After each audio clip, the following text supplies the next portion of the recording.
Hi, Caleb with Brownells here, and I'm back again with Troy from Midwest Industries. Troy, thanks for coming out. Thanks for having us. Absolutely. So, we're all here familiar with the Midwest products. We know the handguards, and if anyone's watched any of our videos before, they know I am a huge Midwest fan, just based on the products I use personally. But let's talk about some tools. You guys have been getting into the tools lately and making some really cool, innovative stuff. Where did that all start? Well, we were trying to think of ways that we could take 10 tools to work on a rifle and put all the really good tools that you use on a gun and combine them into one tool. Yeah. Reduce the amount of stuff in your toolbox and get the same amount of stuff done. Right. Really good quality. If we're going to make it, we're going to make a really good tool. But combine as many features into one tool as you possibly could and make it as versatile as possible. So you only have a certain amount of tools in your toolbox, and it's going to cover a wide variety of weapon platforms that you have. Yeah. So, and we basically started that with the AR LRB, lower receiver block. And you've got an example of this one here. This is the AR-10 version. He's taken SR-25 mag pattern. Yep. It's made for assembling a lower or working on a lower. Same with gas box. You can put in your gas roll pin and install a gas tube in your gas block. We incorporated stuff like little small parts bins in them. There's holes in them so you can actually mount them to the side of a workbench or a picnic table or mainly in a vise. Yep. But we made them so you could hold them and rotate the gun around in a whole bunch of different directions and do different operations on them. Yeah. Hold your gun in the mag well, hinge the gun open. Your handguard actually hits this so it doesn't go fully down and mar anything, and you can clean your rifle. It's just an all-around useful piece of equipment, not just for building the gun, but the stuff that comes after that. Yeah, and I mean, we did a full product spotlight on this, and we go through like how to use it and all that stuff for you guys out there if you want a little bit more detail on that. But it is an extremely versatile tool, again, for the AR-15 and the LR-308 pattern stuff. And I mean, it's a great addition to my personal toolbox. And I believe before we actually got our hands on that, you guys sent us one of these wrenches to try. Yeah, the wrench was the first thing we did. So basically the tools in order were the wrench, the AR-15 LRB, then the 308 LRB, and then these other ones we'll talk about here in a little bit. But the wrench was the first one, and we obviously wanted to develop a really good armorer's wrench for the AR-15 rifle. Have it work with several different style barrel nuts, whether the large barrel nuts with the pins in it, a GI barrel nut for taking your gun apart. We have like the A2 fixed buffer tube wrench. We got a bottle opener for your water. Water, yeah. Not sure. Only water. And then we have a suppressor wrench that you can actually has thin enough flats that you can get it on modern suppressor mounts. That was one of the things we found we had so many 3/4 inch wrenches that we were grinding down, putting suppressor mounts on. It's like, man, we got to make it thin enough that we can put all the popular Surefire and other muzzle attachments on without having to grind wrenches down. And then we obviously have our castle nut wrench and our MI barrel nut wrench on this end. We got torque specs on it.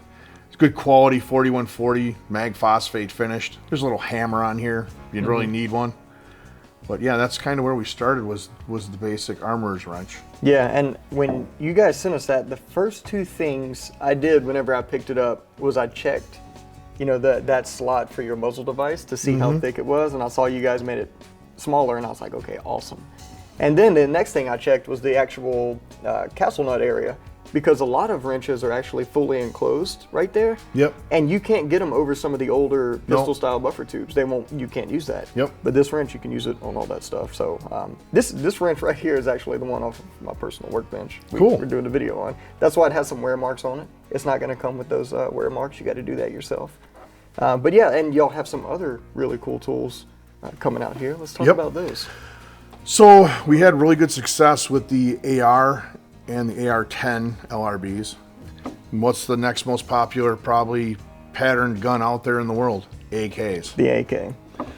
So what we did with AKs is we wanted to, again, be able to hold the rifle for general upgrades, like working on your trigger group, or safety, or, you know, taking the gun apart, take your action out, your recoil spring, all that, but leave it held in the vise. So it's a good way to hold a rifle. There's really no good way to hold an AK right now. Right. So we made a combination block with the AK-47 mag profile on one side and an AK-74 profile on the other side. Again, it's offset with, you know, some holes in it, so you can screw it to a bench if you want to, or hold it in different ways to different things, like picnic table, like we talked about before. There's a couple pockets in here for assembly and disassembly of your bolt. One pocket to punch the pins into your bolt for your extractor and your firing pin, and then there's another one to punch the pins out, which the holes come all the way through then. Cool. But yeah, they basically just go right in and click into your rifle, and then you can hang it into a vise. Awesome. Just like that. Yeah, easy enough. And I mean, before this, there was really no good way to grab the AK. You had to use padded vise straws and grab it at a trunnion, or Yep. you know, a handguard or whatever. Or an old, I've heard of guys taking old mags and sticking them Yep. in vices and just cranking them on that. You know, but it's another one that it's like, put one tool in your toolbox along with the other tools, and you'll have a nice set of tools. And we kind of color coded them. Yeah.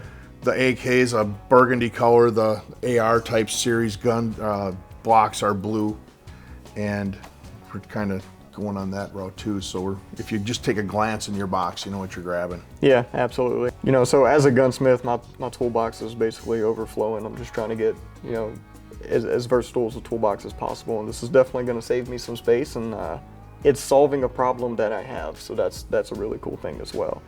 And another platform I have some issues with, I see you guys already have a solution for. Let's talk about that. Yeah, so this will be the final version of our blocks that we're coming out with. This is a rapid prototype, so this isn't a production part. Sure. But the tool is being made as we talk. This one is for Glocks. Glock made. It's either pistols or pistol carbines. Yeah. To hold anything that takes a Glock mag. One side is for 9 and 40. The other side is for 10 millimeter and 45. There you go. It's long enough that you can put any of your pistol cal carbines on there, whether it's like a Ruger PC carbine, an AR type pistol caliber AR, I guess you'd say it. Yep. Even a Chris Vector will fit on here. It's Perfect. deep enough a Chris Vector will fit on here, and you can hold them again in your vise. Most of these blocks, I should say all these blocks, are made so when you put your firearm in the vise and you hold it on the actual tool, you can still work your action. So you can check your trigger, you can do all that stuff, and it's not locking open. Yeah. So whenever I'm working on pistol caliber carbines specifically, those, to be honest, they suck to hold in a vise. There's really no good way to do it. And whenever I'm building one, I end up leaving the grip off for last, and I grab the grip tenon on AR lowers, but now I don't have to do that. So yeah, this is a really versatile tool. Works for anything we've tried it in so far, that's for sure. yeah, and I know you guys, so obviously this is 100% made in the United States. Everything we make is 100% made in the United States, absolutely. Yeah, so there you go. Troy, thanks for coming out here. Thanks for bringing these products. Really cool stuff to look forward to in the future. And if you guys have any questions or comments, or you have any experience with some of these tools already, let us know in the comments down below. As always, go ahead and smash that like and subscribe button if you haven't already. Thanks for joining us, and we'll see you next time.